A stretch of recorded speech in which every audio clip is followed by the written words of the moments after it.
Chishtia TV শুধু সুফিবাদ প্রচার করে। লাইক দিন, সাবস্ক্রাইব করুন। বিসমিল্লাহির রহমানির রহিম। আসসালামু আলাইকুম ওয়া রাহমাতুল্লাহি ওয়া বারাকাতুহু।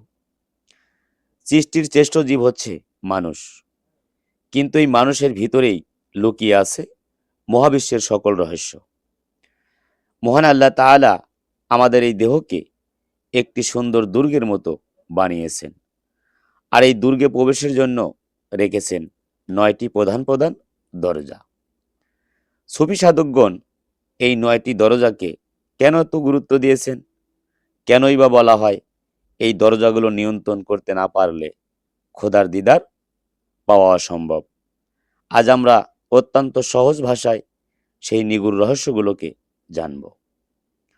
প্রিয় দর্শক, আমাদের শরীর বা এই খাঁচায় রুহু বা আত্মা বন্দী থাকে। এই রুহু বাইরের জগতের সাথে যোগাযোগ করে 9টি ছিদ্র বা দরজার মাধ্যমে। চলুন চিনে নেই সেই গুলো কি কি, এবং সেই নামগুলো কি, এবং সেই দরজাগুলো কি কি। 1 নাম্বার এবং 2 নাম্বার আমাদের 2টি চোখ। 3 ও 4 আমাদের 2টি কান। 5 এবং 6 নাকের 2টি ছিদ্র। 7 আমাদের মুখ বা জিহ্বা। 8 এবং 9 শরীরের নিচের অবস্থিত 2টি মলদ্বার। এই হলো আমাদের দেহের প্রকাশ্য 9টি দরজা।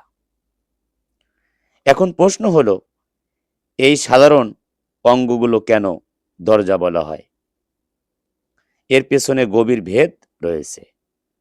চোখ, এটি হলো রূপের দরজা। আপনি যা দেখেন তা আপনার কলবে বা হৃদয়ে সরাসরি নকশা হয়ে যায়। মন্দ দেখলে কল্প অন্ধকার হয়ে যায়, আর কুদরত দেখলে কল্প নুরানি হয়। কান, এটি শব্দের দরজা। অনর্থক কথা এবং গীবত শুনলে মানুষের রুহু বা আত্মা দুর্বল হয়ে পড়ে। নাক, এটি দম বা শ্বাসের দরজা। সুফিরা বলেন প্রতিটি শ্বাস আল্লাহর স্মরণে নেওয়া উচিত, যাকে বলা হয় পাসান ফাস। জিহ্বা, এটি সবচেয়ে একটি খরচ দরজা। এখানে দিয়ে যেমন জিকির বের হয়, তেমনি মানুষের মন ভাঙার মতো কটু কথা বা মিথ্যাও বের হয়। এটি নিয়ন্ত্রণ করা মানে অর্ধেক নফস নিয়ন্ত্রণ করা। বায়ু, মতরুপথ, আধ্যাত্মিক ভেদ অনুযায়ী এগুলো ত্যাগের প্রতীক। মানুষের মনের ভিতরে থাকা কাম, ক্রোধ, লোভ এবং অহংকারকে বর্জন বা ত্যাগ করার শিক্ষাই দেয় এই পথ দুটি।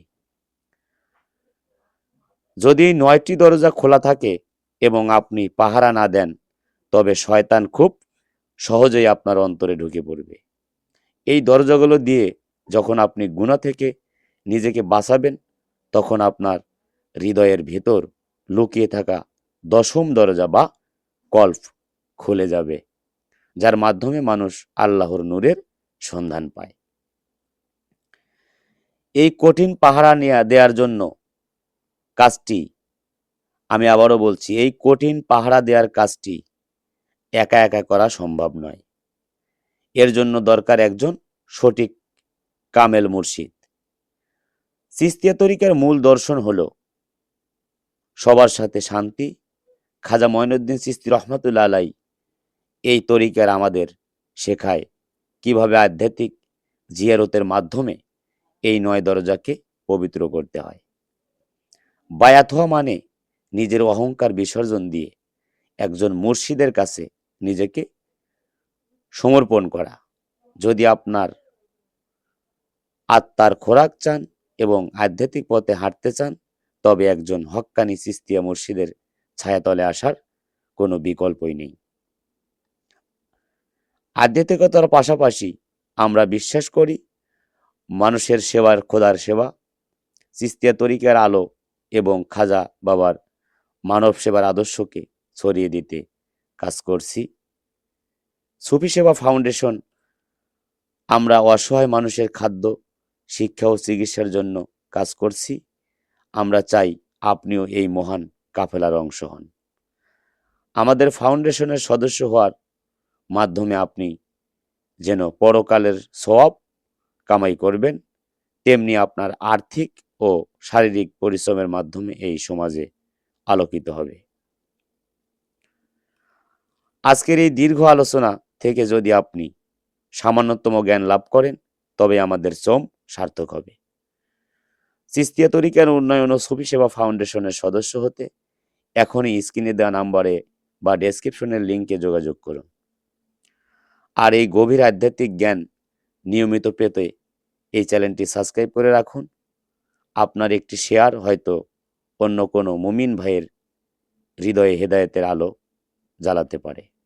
আল্লাহ আমাদের সবাইকে চিশতিয়া তরিকার ওসিলায় নাজাত দান করুক, আমিন।